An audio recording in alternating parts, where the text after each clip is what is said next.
Welcome to the Growing Tall Poppies podcast.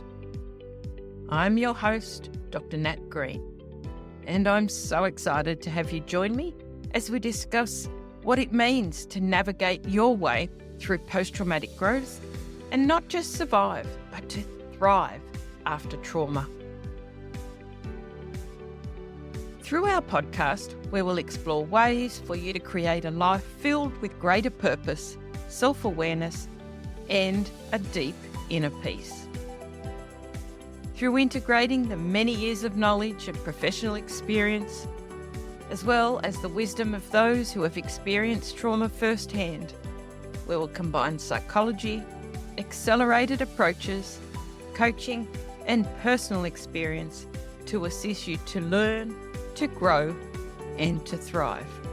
I hope to empower you to create deeper awareness and understanding and stronger connections with yourself and with others, whilst also paving the way for those who have experienced trauma and adversity to reduce their suffering and become the very best versions of themselves in order to thrive. Thank you so much for joining me on today's episode. Welcome back to another episode of Growing Tall Poppies, the podcast where we explore trauma and its impact, and we look at resilience, growth, and transformation beyond trauma, what we refer to as post-traumatic growth. I'm your host, Dr. Nat Green, and today we're diving into a topic that so many people struggle with, that of breaking free from the trauma cycle and turning pain into transformation. So if you've ever felt stuck, like no matter what you do, you keep repeating old patterns, or you just can't shake that lingering sense of exhaustion, no matter how hard you try, then this episode is for you. You are absolutely in the right place. I'll be unpacking today why trauma gets stuck in your nervous system, how you can recognize that, and most importantly, how you can begin your journey into post-traumatic growth starting today. And we'll be tapping into my 7 trauma archetypes and the ABS method to give you a clear roadmap towards healing. So grab yourself a cup of tea or coffee, take a deep breath, and let's get started. Let's start with a fundamental question. What happens when we're stuck in a trauma cycle? Trauma is not just something that happens to us. It's something that continues to live within us if it's left unresolved. And often we can think we've worked through everything and feel that it's resolved. And it can still come back to bite us because it's stuck in our nervous system. A trauma cycle is when past wounds continue to shape our thoughts, our behaviours, and our reactions, keeping us stuck in that loop of survival mode rather than growth. And we're referring to patterns that keep repeating in our lives, often without us realising it. It's that feeling of being trapped in the same emotional reactions, the same struggles, and the same self-doubt. It often feels like Groundhog Day, no matter how much time has passed or how much we've tried to move on. So some common signs that someone is stuck in a trauma cycle can be things like feeling emotionally numb or disconnected from life. Whether that be feeling disconnected from others or from yourself. It can be constant overthinking or replaying past events, struggling with emotions such as guilt, shame, or self-blame. That's a huge one. Are you feeling easily triggered, anxious, or on edge all the time? Do you have self-sabotaging patterns in relationships, in work, or even with your own self-care? Are you experiencing a deep sense of stuckness, like you're surviving, but not truly living?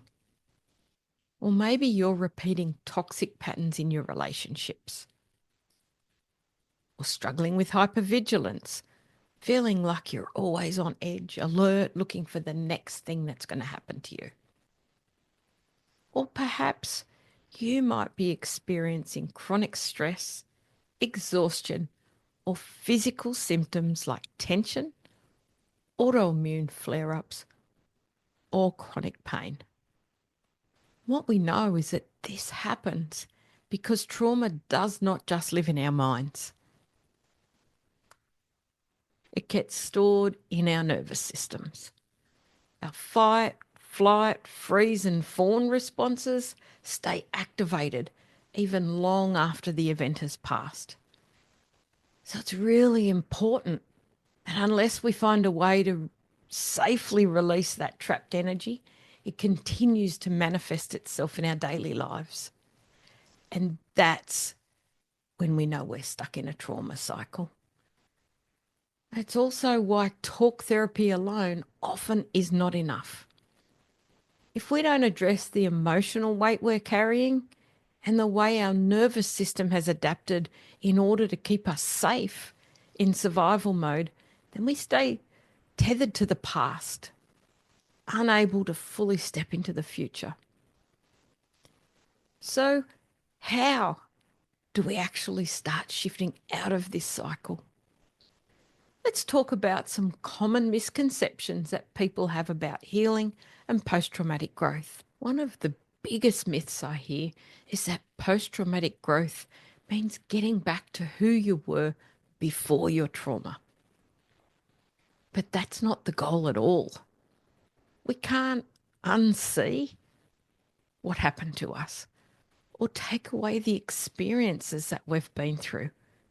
However, we can most definitely take the lessons and learning from it, which means that growth isn't about going back. It can't be about going back. It's actually about evolving into someone even more aligned, stronger, and wiser. Getting clear on who we are and what's really important to us, like what are our values, and starting to shape our true identity, who we are as a result of what's happened to us. And then we can embrace who we really are and know what is important to us now. Another common misconception is that growth means pretending trauma didn't happen or finding the silver lining in trauma. Some people mistake post-traumatic growth for toxic positivity, just thinking positive and ignoring the pain. People often believe that if they just move on, suppress their emotions, or focus on gratitude, they'll naturally heal. Everything will be fine. I'll be okay. I'll be fixed.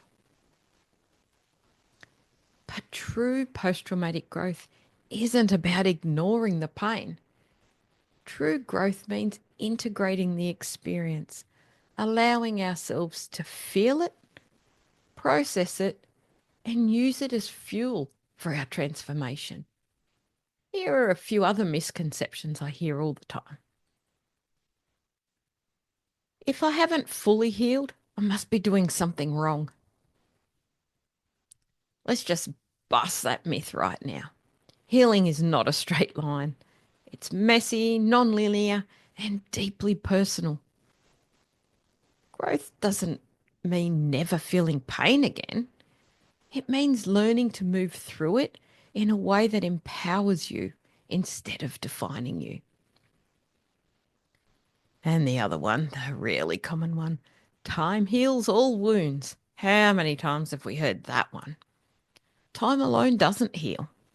It's what we do with that time that does. If trauma remains unprocessed, it can stay stuck in the body and the nervous system, keeping us trapped in those old patterns.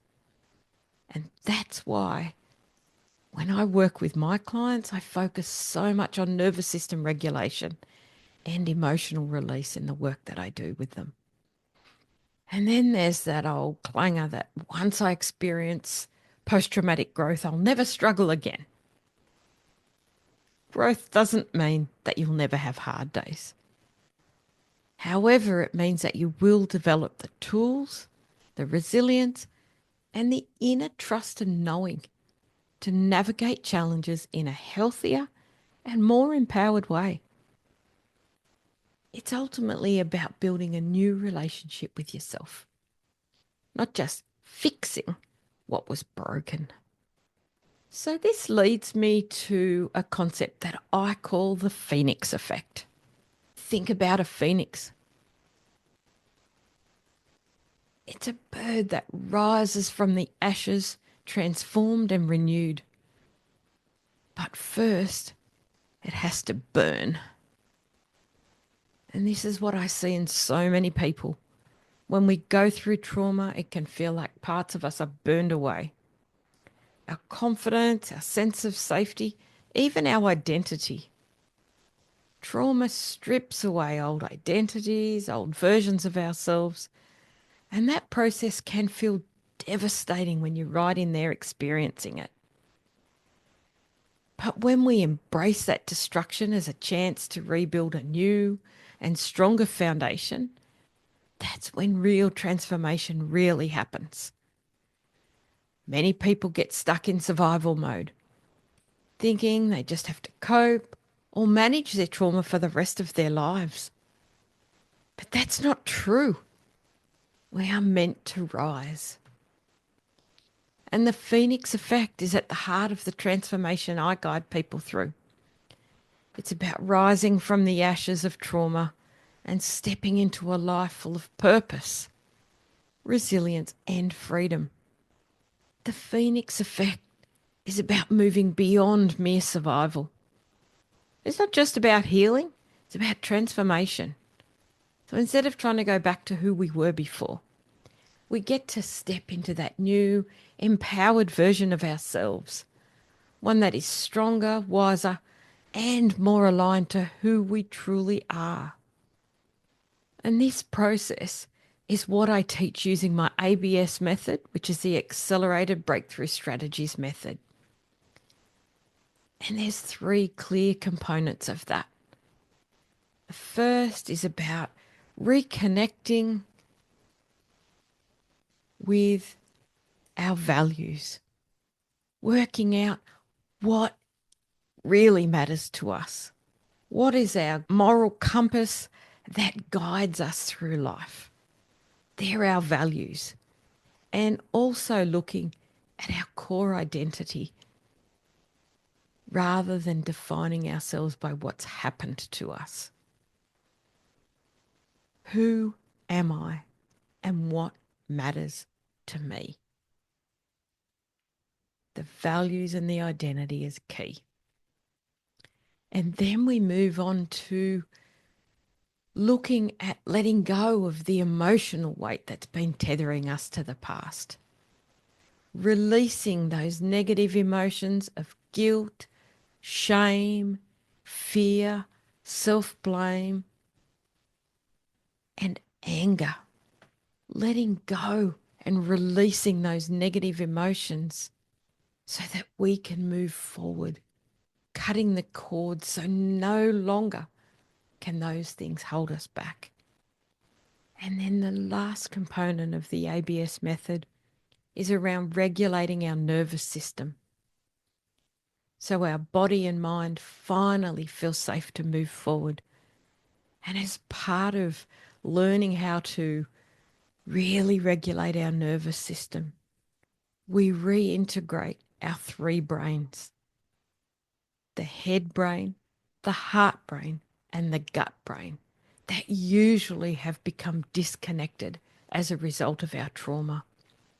And then when our 3 brains are working together, we're thinking things through, we're feeling the feelings and the emotions, and we can make wise, inner knowing decisions from a place of our gut and our inner wisdom, then we can truly move forward and rise like the phoenix. Because when we rise, we don't just return to life as it was before. We create a life that's even more aligned, more fulfilling, and way more powerful than we could ever have imagined was possible. The phoenix effect is proof that trauma isn't the end of your story. It's actually the spark that ignites your transformation. How do we actually turn trauma into a catalyst for personal growth?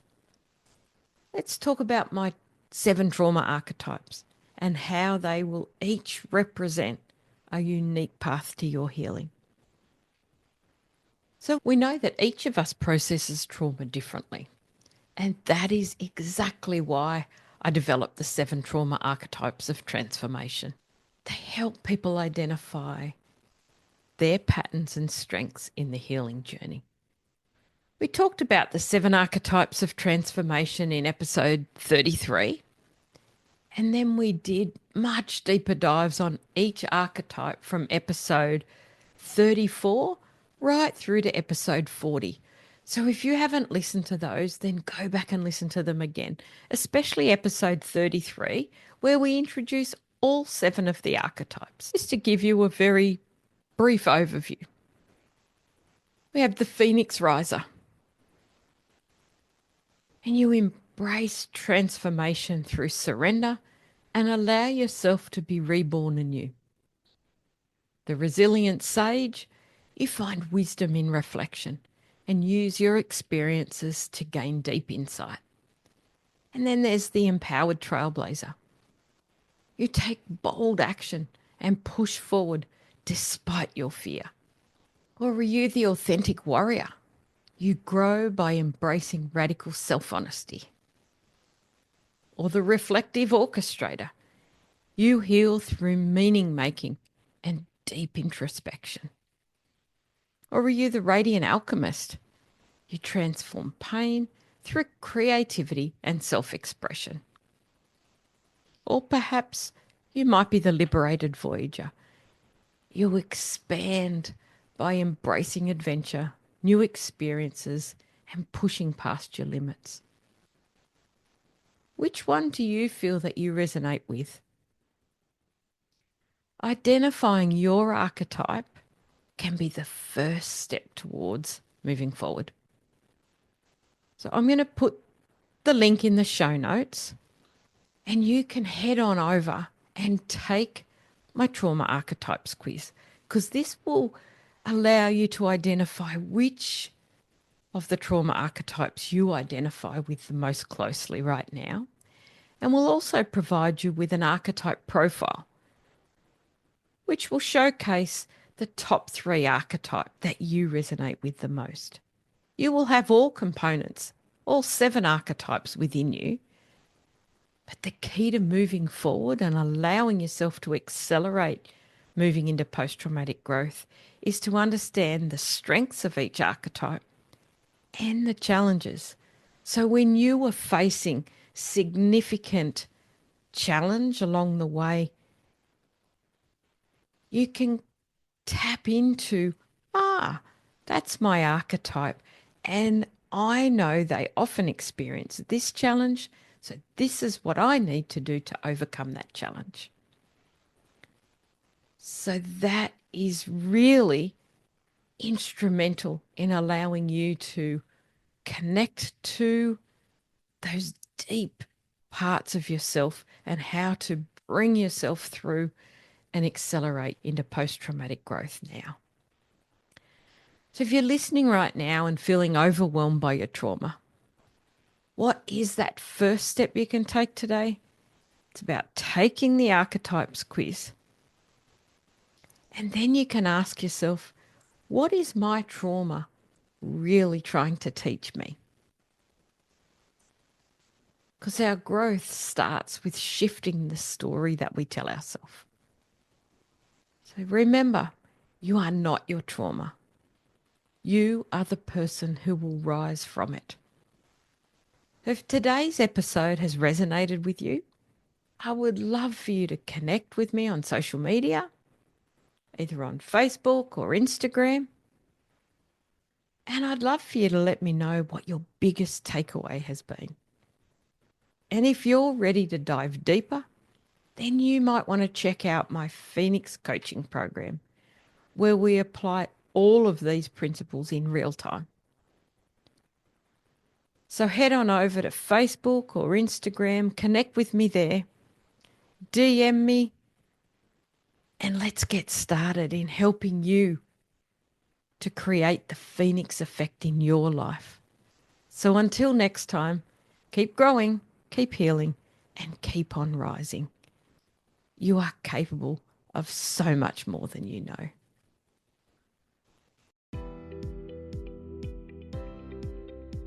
Thank you for joining me in this episode of Growing Tall Poppies. It is my deepest hope that today's episode may have inspired and empowered you to step fully into your post-traumatic growth so that you can have absolute clarity around who you are, what matters the most to you, and to assist you to release your negative emotions and regulate your nervous system so you can fully thrive. New episodes are published every Tuesday, and I hope you'll continue to join us as we explore both the strategies and the personal qualities required to fully live a life of post-traumatic growth and to thrive. So if it feels aligned to you and really resonates, then I invite you to hit subscribe, and it would mean the world to us if you could share this episode with others who you feel may benefit too. You may also find me on Instagram at Growing Tall Poppies and Facebook, Dr. Natalie Green. Remember, every moment is an opportunity to look for the lessons and to learn and increase your ability to live the life you desire and deserve. So for now, stay connected, stay inspired, stand tall like the tall poppy you are, and keep shining your light brightly in the world. Bye for now.